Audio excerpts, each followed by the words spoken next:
Bueno, pasamos 2 minutos de las 10:30 de la mañana, 13 grados 8 décimas, la temperatura en San Rafael, la humedad 45%, no hay viento, el cielo está parcialmente nublado. El pronóstico adelanta, un descenso de la temperatura para hoy, 18 grados de máxima. Para mañana, más descenso de temperatura, para mañana solo 15 grados de máxima. Vamos a seguir nosotros transitando esta mañana de sábado con ustedes y hablando un poquito de todos estos temas a los que estábamos haciendo referencia hace un ratito, que tienen que ver con la actualidad económica, con la crisis en el sector PYME y en muchos sectores de la actividad económica, el sector sobre todo industrial, manufacturero, el sector de la construcción, el sector comercio, con muy pocos sectores que logran mostrar señales positivas en todo este contexto y hablar también de la necesidad, digamos, en todo esto de la reforma fiscal. Nos está acompañando a esta hora el contador Marcelo Olea, contador tributarista. Marcelo, un gusto tenerte, bienvenido. ¿Cómo estás? Muchas gracias, muy bien, ¿cómo andan ustedes? Todo muy bien. Bueno, para que nos cuentes un poquito la mirada en principio y para contextualizar después todo porque yo sé que desde hace mucho que vos venís trabajando en distintos tipos inclusive de proyectos para avanzar en el tema de reforma, pero en principio ver cómo estás viendo esta coyuntura que estamos atravesando con todas estas dificultades que tienen los distintos sectores económicos en nuestro país, y muchas de estas dificultades que atraviesan vienen precisamente con un componente muy grande de presión tributaria, de dificultades para las empresas, de afrontar los compromisos con el fisco, y no solo a nivel nacional, a nivel provincial también, por supuesto, sigue habiendo un peso muy importante de todo lo que tiene que ver con un impuesto distorsivo, al que muchos señalan, por supuesto, que son ingresos brutos. Contanos un poquito cómo estás viendo la situación actualmente. Bueno, yo creo que claramente y categóricamente hay un error de cálculo. Hay un error de cálculo en lo que significa el diagnóstico verdadero del régimen fiscal. Argentina por décadas, y esto lo hemos conversado en sin número de oportunidades, inclusive acá contigo en la radio, viene por décadas cometiendo los mismos errores, y yo siempre digo los mismos pecados en materia fiscal, porque hasta diciembre del 2023 la ecuación era aumentar los impuestos existentes y crear nuevos impuestos. Afortunadamente, desde diciembre de 2023, esa racha, por así decirlo, ese error se discontinuó. Se han eliminado algunos impuestos, pero que no atraviesan a toda la economía. Por lo tanto, no le van a dar el resultado esperado. ¿Por qué decía yo recién que hay un error de cálculo, clara y categóricamente hablando? Porque si vos no tenés un diagnóstico del régimen fiscal con una descripción lo más exacta posible de lo que vos tenés, difícilmente puedas encarar una reforma en serio. Yendo puntualmente, si nos remontamos a, por ejemplo, a las últimas reformas que se han dado en la parte fiscal, la ley de inocencia fiscal, a mi juicio no va a tener efecto, de hecho va a tener efecto adverso. Hasta ahora no ha funcionado. No funciona ni va a funcionar. Nunca salieron los dólares del colchón. No, es que no funciona ni va a funcionar. Y esto no es una crítica, esto es una observación. ¿Por qué no va a funcionar? Porque vos al contribuyente no le podés, de alguna manera, hacer cambiar su conducta para que decida invertir o para que decida emplear gente, digamos, porque esa es un poco la decisión que gira sobre la base principal de lo que necesita Argentina en su economía, generar nuevas inversiones y generar a continuación empleo genuino. No le vas a cambiar su decisión de invertir más o de emplear más formalmente dándole algún beneficio aislado. Y esto importa un beneficio aislado que en definitiva tampoco lo es, porque simplificar... O que por lo menos hasta ahora no está muy claro. Es también lo que se advierte, que hay cierto temor, porque parece que las cuestiones todavía no están como muy claras para mucha gente. Lo que pasa es que la ley de inocencia fiscal modificó algunas cuestiones en la ley de procedimiento tributario, agravó las multas formales de una manera, pero escandalosa. Y como yo digo, Si vos vas a sincerar el régimen sancionatorio en el intento de que la gente cumpla de manera voluntaria, vos tenés que sincerar un montón de guarismos fiscales que están completamente desactualizados y que generan la distorsión en el cobro del Estado de los impuestos y en el pago de los impuestos de los contribuyentes. Y de eso nada se habla. Hasta acá se habla de bajar los impuestos, pero no se trata solamente de bajar los impuestos, se trata de modificar, eliminar, derogar un montón de normas que son distorsivas, de las cuales nadie habla. Te puedo citar así de manera aislada, los anticipos de impuestos a las ganancias. Esto es una figura que viene prevista desde hace un montón de tiempo esta parte y que importa pagar anticipadamente un impuesto que ya de por sí es distorsivo, que es progresivo en cuanto no solamente a las personas humanas, sino también a las empresas. Entonces, necesitas un verdadero diagnóstico de lo que significa la realidad fiscal para luego plantear una reforma, pero en serio. La simplificación del impuesto a las ganancias siguiendo con la ley de inocencia fiscal, lo único que va a hacer es generar más dudas que certeza. Claro. Es decir, el impuesto lo vamos a terminar calculando también nosotros, te da ciertos beneficios, pero relativizados, condicionados a ciertas cuestiones que van a quedar atadas en el tiempo y que en algún momento puede que se produzca alguna distorsión que te haga salir como contribuyente de ese beneficio.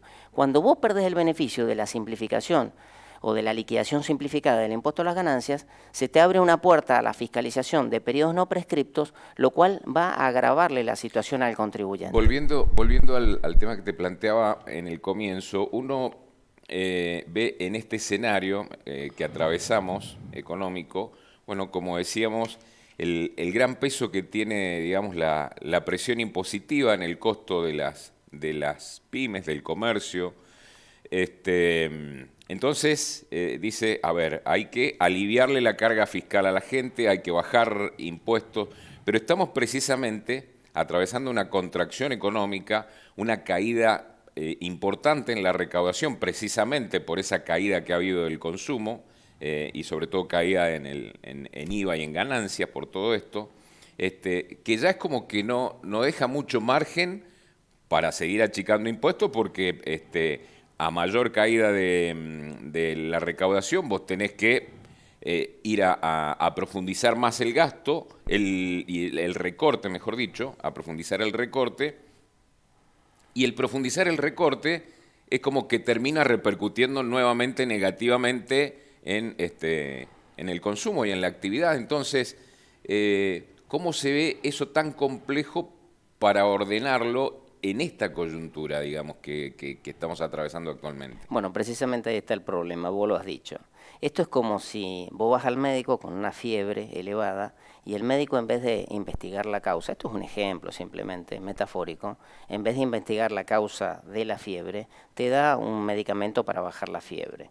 Pero el paciente continúa durante un lapso de tiempo en esas condiciones, se le va a ir agravando el cuadro si el médico no investiga la causa para poder medicarlo a continuación. Cuanto más tiempo se pierda, Ariel, más se le va a caer el consumo y más se va a achicar la economía. Y casualmente la reforma fiscal que vos tenés que encarar tampoco es tan difícil. Es una reforma fiscal que tiene que ver con aumentar la formalidad en la economía y por ende disminuir la informalidad. La informalidad le viene ganando por goleada a la formalidad. Y el crecimiento de la informalidad tiene dos grandes agravantes. El primero es caída en la recaudación, porque perdés niveles de recaudación. Pero ¿sabés cuál es el otro fenómeno? La cultura del no pago. ¿Cómo haces se va agrandando, se va instalando? ¿Cómo haces después para desarmar la cultura del no pago? Es cierto que la economía post-pandemia, por el avance de la tecnología, es como que los pagos son más digitales que pagos en efectivo, con lo cual la trazabilidad bancaria, billeteras virtuales, etcétera, hace presumir de que los contribuyentes tengan que declarar lo que tienen que declarar. La ley está para cumplirla, Ariel, pero hay un fenómeno que yo he definido como el temerario cumplimiento del principio de legalidad. El principio de legalidad tiene que ver con que el cumplimiento de la norma no tiene excusa. Es inexcusable el cumplimiento de la norma. Pero ¿qué pasa? Es tan hostil la norma, son tantas las herramientas que tiene el Estado para recaudar y fiscalizarte, que hasta en algunos casos se hace imposible el cumplimiento de la norma. Y el contribuyente muchas veces se desvía de la ruta que lo debe conducir a ser un contribuyente como corresponde. En la inmensa mayoría de los casos los contribuyentes no quieren tener problemas con el fisco, pero te terminás comprando un problema porque no podés sobrellevar una semejante carga. Entonces, vos tenés que bajar la carga fiscal, pero ¿para qué? Y lo antes posible, porque si no se te va a ir agravando esta situación. ¿Para qué? Para ir agrandando el espectro formal e ir disminuyendo la informalidad. Y fíjate un detalle y un fenómeno importante. ¿Y por dónde pasan los incentivos ahí? Es o que los estímulos precisamente para que me lleves a la formalidad. Bueno, es que hace rato vos tendrías que haber bajado la alícuota del IVA, tendrías que haber eliminado ciertas exenciones, hace rato vos tendrías que haber modificado el esquema de liquidación del impuesto a las ganancias, que es por demás progresivo. Ahora te explico algunos detalles que yo he pensado al respecto de la modificación del impuesto a las ganancias. Es demasiado progresivo para las personas humanas, también lo es desde el año 2021 para las empresas. Tenés que ir bajando gradualmente el impuesto a los débitos y créditos bancarios, tenés que ir bajando las retenciones a las exportaciones. Que hoy son impuestos muy difíciles de eliminar de costo por el peso que tienen en la recaudación. Bueno, pero se te va a hacer cada vez más difícil, porque la economía y el consumo se te va achicando, porque la informalidad, en cierta forma, le va ganando también a la formalidad. Y entonces, en la medida en que vos vayas logrando ese incremento de la formalidad de manera natural, no a los palos, y vas disminuyendo la informalidad, las estructuras empresariales se van haciendo más fuertes. Y cuando la estructura empresarial es más fuerte, vos debes mostrar una mayor capacidad de contribución. Exacto. Esa mayor capacidad de contribución te lleva a tener que tener una estructura de trabajo más declarada. Primer punto importante en este concepto: tener declarados los empleados, pero para tener declarados los empleados y denotar o acompañar esa mayor capacidad de contribución, tenés que tener menos impuestos al trabajo. La otra gran consigna pendiente. La última reforma laboral sí aborda un montón de aspectos que son necesarios o que eran necesarios modificar. La ley de contrato de trabajo data del año 74. Pensemos que el mundo va cambiando, las realidades van cambiando y vos tenés que ir adecuando la norma. Pero no te alcanza esa reforma laboral. Pero de hecho está apuntada a bajar un poco la presión en los costos laborales. Claro, pero vos necesitas también acompañarla con una reforma fiscal, porque para poder el empleo, la generación de empleo, es consecuencia de la generación de inversión. No existe generación de empleo sin generación de inversión. Entonces estamos alterando el orden natural de las cosas. Primero se genera la inversión. Para que se genere inversión tiene que haber ahorro. Estos son conceptos inclusive hasta básicos de la economía. La base de la inversión es el ahorro. La inversión es la que genera o tracciona empleo genuino. El empleo genuino es el empleo que genera el sector privado. ¿Qué empleo va a generar el sector privado si no se genera inversión? Porque no hay aliento a la inversión. Y el aliento a la inversión a través de una norma específica como el RIMI, por ejemplo, el RIGI juega en otro plano, porque es para grandes inversiones. Los jugadores probablemente no sean jugadores domésticos, son jugadores extranjeros, tienen otra trazabilidad y tienen otras aspiraciones. El RIMI está orientado para pequeñas inversiones. Tampoco, a mi juicio, va a dar gran resultado. Casi es una copia, o por lo menos se desprende de la ley de fomento para pymes, que se votó en el gobierno de Macri con vigencia en el 2018. Yo capacité a lo largo de toda la provincia, también viajé a San Luis, capacitamos sobre la base de una ley que prometía 5 beneficios, pero que en rigor de verdad tampoco dio los resultados esperados. Y este RIMI hasta inclusive le coloca condiciones a la inversión de la pyme, mínimas de inversión, que probablemente, primero, las empresas no puedan alcanzar tampoco. Pero que además la empresa no está pensando hoy en la inversión, está pensando en cómo resuelve su ecuación financiera, porque hasta inclusive muchas empresas tienen problemas financieros serios que inclusive le imposibilitan cumplir con las obligaciones fiscales y laborales, que son las obligaciones más duras. Ni pensar en las otras obligaciones que tienen que ver con el quehacer profesional, con el quehacer empresarial, perdón. Entonces, vos necesitas primero tener muy claro lo que tenés que modificar. No es solamente bajar impuestos, a pesar de que la baja de los impuestos te va a generar una mayor Es decir, fortalecer la formalidad en la economía, que eso es lo que necesita tener Argentina. Seguro. Vos, digamos, en esto has hecho un repaso importante de la incidencia que tiene, digamos, el componente impositivo, sobre todo nacional, en los costos, ¿no es cierto? Pero hay otro componente al que hacíamos referencia, que es ingresos brutos, que esos son impuestos provinciales absolutamente distorsivos. No sé si hay un impuesto más distorsivo que ese, que está, digamos, en toda la cadena de producción de un producto. ¿Qué crees que debería pasar con eso también en este contexto de baja en la recaudación? Por ende bajan los impuestos coparticipables, por ende la provincia recibe menos fondos de la nación y le queda menos margen para avanzar con este tipo de reformas para eliminar tributos con ingresos brutos. ¿Cómo se ve eso? Ingreso bruto, por lejos, es el impuesto más distorsivo, porque el ingresos brutos ignora categóricamente si vos ganás o perdés. El impuesto va por sobre las ventas brutas netas de IVA, sin importar cuál es tu ecuación de rentabilidad, sin importar si ganás mucho, si no ganás. Y es un impuesto de fácil también recaudación, que las provincias deben bajarlo. Esto es un imperativo.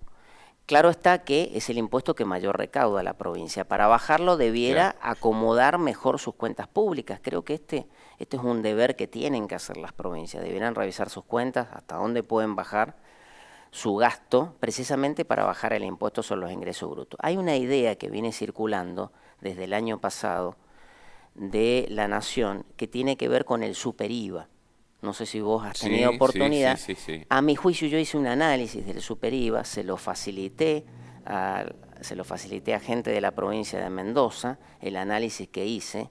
A mi juicio no va a servir tampoco ese esquema, porque lo que intenta, el Estado lo que intenta es desvincularse con las provincias respecto de la coparticipación. Si te parece, le contamos un poquito a la gente que nos está escuchando en qué consistía esa propuesta de super-IVA del Gobierno Nacional, que entiendo que trataba de aglutinar en un solo impuesto un montón de tributos. Claro, básicamente lo que quiere el Estado Nacional, porque esta es una iniciativa del Estado Nacional, lo que quiere es dividir el IVA en un IVA nacional y un IVA para cada una de las provincias. El IVA nacional se había pensado en una alícuota del 9% y el resto, cobrarlo el IVA las provincias con la alícuota que cada provincia estuviera dispuesta a cobrar en función de sus cuentas públicas, con la promesa de cada provincia de eliminar su propio impuesto sobre los ingresos brutos. Claro. Bien, ¿cuál era el objetivo? ¿Cuál es el objetivo de la Nación de crear esta figura? Creo que eliminar la distorsión de ingresos brutos por un lado, me imagino. Claro, dos grandes objetivos. Primero, que la provincia elimine el impuesto sobre los ingresos brutos. Y segundo, la Nación sacarse el problema de la coparticipación del IVA para con las provincias. Entonces ya la Nación va a cobrar su propio IVA y las provincias van a cobrar el IVA con la alícuota que ellos decidan establecer. Pero además, el gran objetivo de la Nación para con esta figura era que la provincia que cobre una mayor alícuota, y bueno, lo que iba a precipitar es que las empresas se mudaran a las provincias que tengan una menor alícuota del IVA. Lógico. Yo creo que el concepto, bueno, podría entenderse, pero creo que es bastante difícil de llevarlo a la práctica. Es decir, que una empresa se mude así tan fácilmente como mudarse de ropa a otro lugar me parece que no es tan sencillo. De todas maneras, para la provincia probablemente esto sea muy antipático. Primero y principal porque tienen que eliminar el impuesto sobre los ingresos brutos, el impuesto que más recauda. Y segundo, porque tienen que empezar a trabajar con una estructura de aplicación, recaudación y fiscalización de un impuesto que nunca recaudaron. Y eso, la verdad que se les va a dificultar bastante. Yo lo marcaba esto, van a tener que armar una estructura para poder recaudar ese impuesto, pero administrarlo también y poder fiscalizarlo. Pero además van a tener que definir una alícuota que sea atractiva, porque en algún momento, en el mediano y largo plazo, sí, probablemente se produzca esta digamos, migración de la empresa a otra provincia. No lo veo viable, yo hice un análisis, saqué una conclusión, no es viable. Es decir, lo que tenés que cambiar es el régimen de coparticipación, si ese era el objetivo. Porque el régimen de coparticipación que viene del año 88, con una promesa de cambio en el año 1994, no se modificó nunca. Y entonces, en algunos casos, las transferencias de la nación de los impuestos coparticipables a las provincias es más discrecional o no se cumplen con los criterios que están establecidos, que de hecho los criterios de distribución de coparticipación establecidos en la ley vieja del 88 no son equitativos, no son justos y no responden a la realidad de cada empresa. Seguro. Marcelo, para meternos de lleno en el tema ya en los minutos finales, ¿cuáles son los principales ejes que vos advertís en tus, digamos, en el desarrollo de muchos estudios que haces sobre el tema, en los que debería apuntalarse, digamos, una reforma tributaria? Yo veo con muchísima preocupación hoy la necesidad de modificar el régimen fiscal todo, porque hoy tenés un régimen totalmente hostil, complejo, sigue siendo cambiante, de muchas normas, muchos impuestos altamente onerosos, generan inseguridad jurídica e incertidumbre.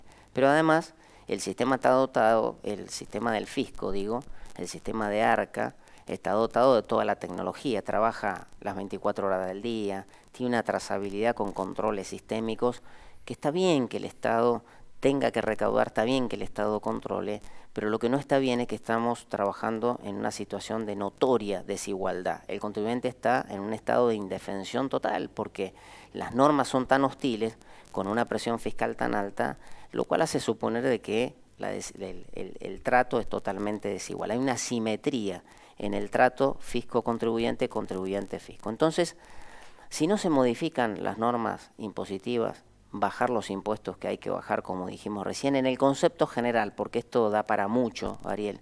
Vos tenés que bajar el IVA. El impuesto a las ganancias se intentó, con la última reforma fiscal en el capítulo impositivo, darle algún retoque a cambios en el impuesto a las ganancias. Vos tenés que y bueno, y no se logró, viste que no se logró el acuerdo con las provincias y se sacó. Exacto. Se lo postergó para ahora la reforma, que todavía no sabemos cuándo va a ser ni cómo va a ser. Pero lo que en el impuesto a las ganancias, por lo menos personas humanas respecta, vos tenés que desgravar el consumo. ¿Qué significa esto? Hay un montón de deducciones en el impuesto a las ganancias que vos las tenés que actualizar para desgravar el impuesto a las ganancias en el consumo. Si no, terminás grabando como renta en el impuesto a las ganancias parte del consumo. Claro, parte del consumo que ya está grabado con otros impuestos brutales, como por ejemplo el impuesto al valor agregado. Y los ingresos brutos. Y el ingreso bruto. Entonces vos tenés una superposibilidad y las tasas municipales que se cuelan en el precio del producto. Entonces vos tenés un agravamiento tributario en el consumo que claramente va a terminar siendo insostenible. Y no se trata de un simple relato que yo venga a decir algo o que alguien lo advierte y lo diga. Se trata de simplemente mirar la misma realidad como vos recién muy bien lo ilustrabas. Entonces, por ejemplo, estaba leyendo antes de venir acá una propuesta de CAME, me pareció interesante, al respecto hay mucho de coincidencia con lo mío, pero me pareció interesante algo que dice, ¿por qué al impuesto a los débitos y créditos bancarios, mientras tanto el Estado ve qué es lo que hace con el impuesto, categóricamente hay que bajarlo? De última, en vez de que sea solamente como un pago a cuenta en ganancia, ¿por qué no lo tomamos como pago a cuenta del IVA? Me pareció muy interesante eso. Yo creo que no lo vamos a lograr, ¿no? ¿Por qué? Y porque el recupero es más inmediato. Es un impuesto que va contra la formalidad. Pero tendría mucha más lógica. Tendría mucho más lógica, sí. Me pareció muy interesante. Yo tenía una propuesta distinta que tiene que ver con, primero, darle mayor igualdad en el trato a todas las empresas, porque hoy los cómputos de pago a cuenta en ganancia son distintos para, por ejemplo, una empresa que no es no pyme o una mediana empresa del tramo 2 o del tramo 1 respecto de la micro y la pequeña. Todas las empresas tienen que ser iguales, Ariel.